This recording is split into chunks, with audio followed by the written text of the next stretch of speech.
As you may know, I picked up this Rawrr Mantis X from Houston Motorsports last week. Haven't really had a chance to ride it. I did do a couple laps out at a motocross track, but now we're out at Durhamtown. I'm gonna go put this through the paces, run it through some trails, some tracks.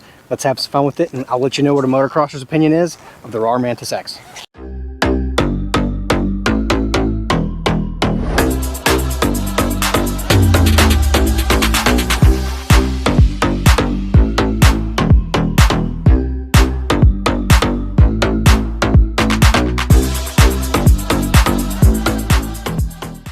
So we're out here at Durhamtown, which is an off-road park up in Union Point, Georgia. I've got a bunch of videos on this facility before because I love this place. This is such a fun place to go if you like anything that is off-road, high-speed stuff, dirt bikes, four-wheelers, side-by-sides. But now that I've got this Rawrr Mantis, this is the best place to test it because it does a bit of everything. It has motocross tracks, it has single-track trails, it has high-speed trails, tracks, all kinds of stuff. We're heading out to a place called the Woods Course, which is a high-speed track in the trails, basically.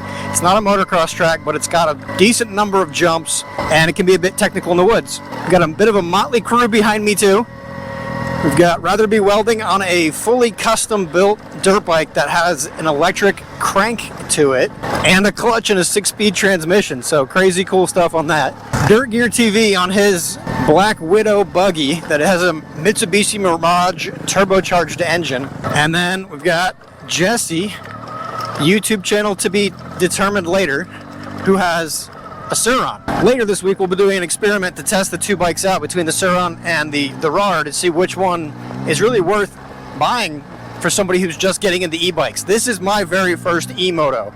I've had them for the kids, I've had Stasics, I've had Orions, but this is the first full-size one for me. And the reason I got it, and I mentioned it in the build video, is it's only $3,000, but it has a 72 volt battery and a 6,500 watt motor. Peak power, that is. In eco mode, which I'm currently riding on, eco mode I can go 60 miles, supposedly. We'll see how it goes. And it goes 50 miles an hour. At $3,000, that is an awesome deal, if it can be put up to the tests. I'm currently in eco mode, by the way, and I'm crawling these trails pretty well. That's the most I've ridden this bike so far. It did pretty well. Yeah, the power band is different on this one. So with this, once you get it up to like 25, it keeps pulling and it keeps having a lot of torque. My YZ85 has a lot of initial torque and then it drops off. It goes 50. How fast did you get it? Not 50, nowhere near. So your battery's still at 95, mine dropped 2 bars. Just on the ride from the cabin to here? Wow. I did ride it here on eco mode though. Really? So it was capped at like 35 miles an hour on eco mode, and it still made it up the hill. This thing's fun, but the little I can feel the little tires. I do wish it had a little bit wider of a tire. Now let's try the Woods Course. Like I said, this is kind of like a track within the woods. It's not really like a motocross track. It's more like a trail that has jumps to it. And depending on how it was last groomed, it can be kind of technical with ruts and stuff, but for the most part, it's a pretty rideable track. I'm still in eco mode because that caps me out at 35 miles an hour and has less torquey of a throttle to it. So this is working out pretty well for me, being on the first time on this bike. Definitely a small bike, not a full-size dirt bike, but definitely not a problem. It's so much fun. So quiet, so easy to ride.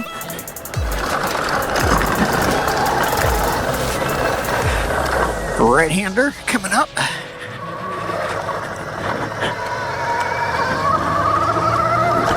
Okay, now I want sport mode. Coming out of turns like that, I need sport. There we go. The pickup is just so much better in sport mode. Oh, that's a lot of rocks.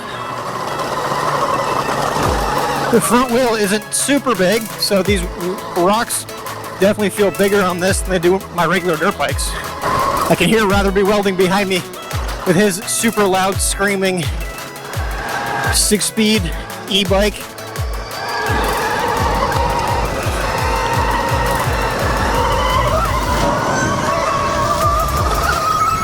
He's trying to pass me. I can't let him pass me.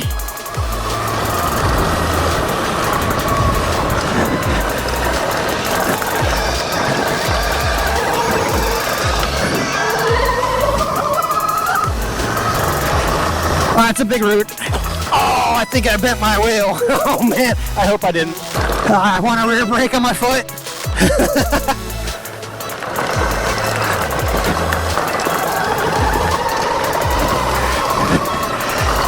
And he's keeping up really well.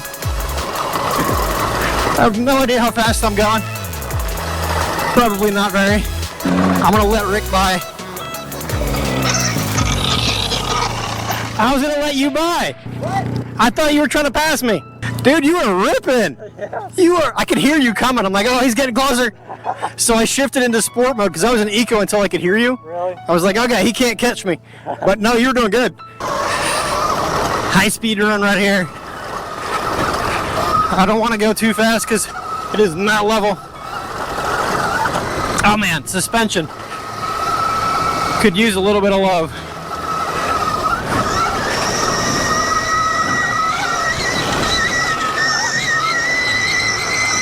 Side by side, there he goes. Man, that thing is loud. Stand up, Chris. Come on, bro. Man, this bike is totally awesome. For the price, it is so rideable. So much power. It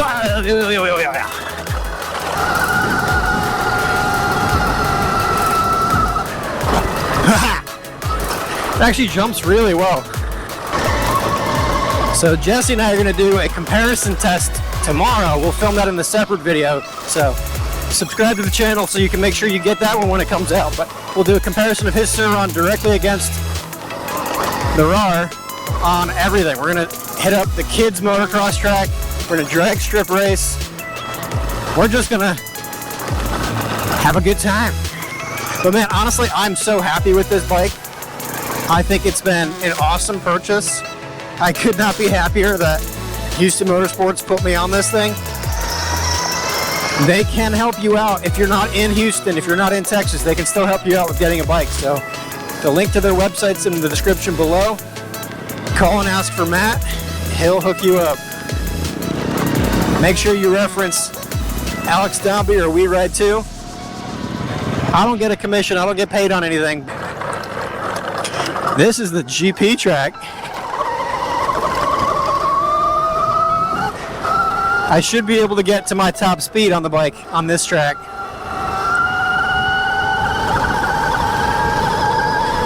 Oh man, that's 40 and that feels sketchy. Not gonna lie. And up the hill we go, full throttle.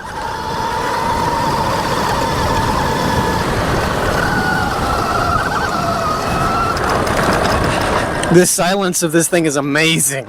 Oh man, this is so much fun. It's such a cool bike.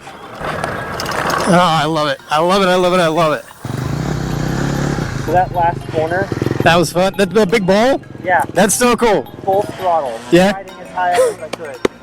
Oh, the first lap I was sent it pretty good, and this one I was like, The second uphill, full throttle all the way up, I saw 43 miles an hour going up the hill. So out at Durhamtown, and I do have videos describing what Durhamtown's like, but out here, a lot of the MX tracks are connected through a trail system that is a double wide trail like this, which is amazing because it means you get to have fun on the way to the track, not just at the track. I'm currently in eco mode because I'm capped out at about 30 miles, 35 miles an hour in eco mode. I don't anticipate I'm going to need much more than that out here. It'll help conserve the battery. Jesse up in front of me on Sur-Ron still. Actually, in front of him, we have Art, who's on his brand new Stark Varg. So we are an electric crew today, which is awesome. Should I pass Jesse? I think I've got more speed than him, not because of the bike, but because this is what I do more than he does.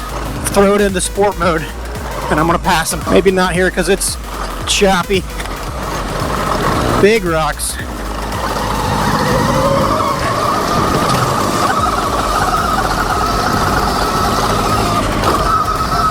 Alright, now I can knock back down to eco mode.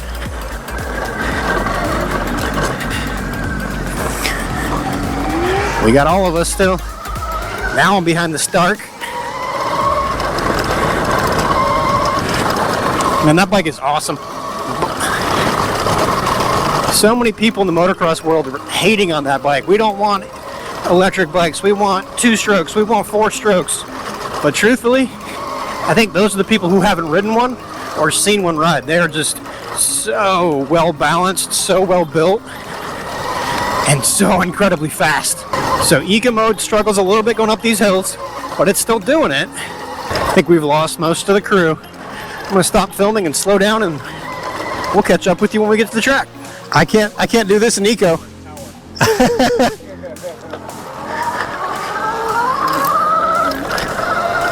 So this trail, as they call it, used to be an MX track, and then they opened it up to side-by-sides, and the side-by-sides didn't like it, so they changed it back to be more like a track. I think this is such a cool spot in the woods, because you're literally in the woods. I gotta go sport mode to get up this hill, and then I think I'll just keep it in sport mode. Got Jesse behind me with the Insta360 as well, so hopefully he'll get some cool shots of the bikes. Definitely want to change the suspension if you're doing a lot of this kind of stuff. The suspension works, but I am definitely bottoming out when I do jumps. I've adjusted the preload and the rebound, but I have not messed with the internal compression.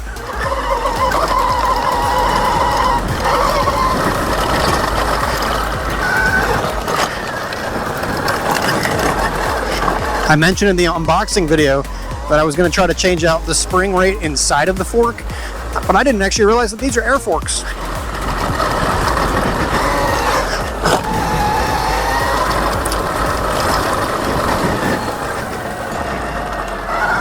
Oh, he's still right behind me, super quiet. I didn't think he was still there. I just reached for my foot brake.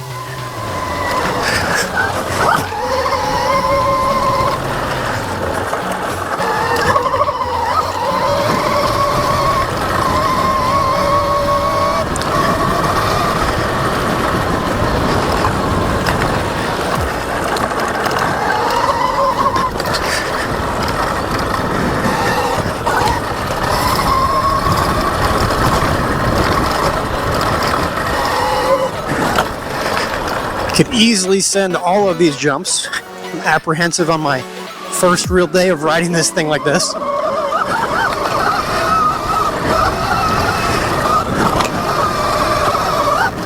And that's a lap. All in all, I gotta say this thing has been an awesome little toy. I think my favorite thing so far about this is the throttle control. The 3 separate modes. I love the seat. The seat has been amazing. It's super comfortable. It rides like a dirt bike. It puts me in a position like a dirt bike, meaning that I don't have to sit too far back, and I don't have like this weird gas tank thing that the Sur-Ron and the Solari have. The tank itself goes all the way up front, which is great. The foot pegs. Man, these foot pegs are great. I jump back on my dirt bike after riding this thing. I'm like, man, I don't need to do foot pegs on the dirt bike now. The bars themselves are good, but I think the position's a little off for my liking.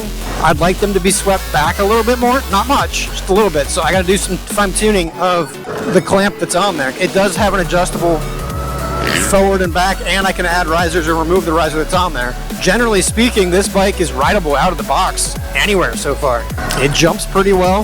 It handled the trails pretty well. I haven't done single track yet, so we're gonna check some of that out in a little bit too.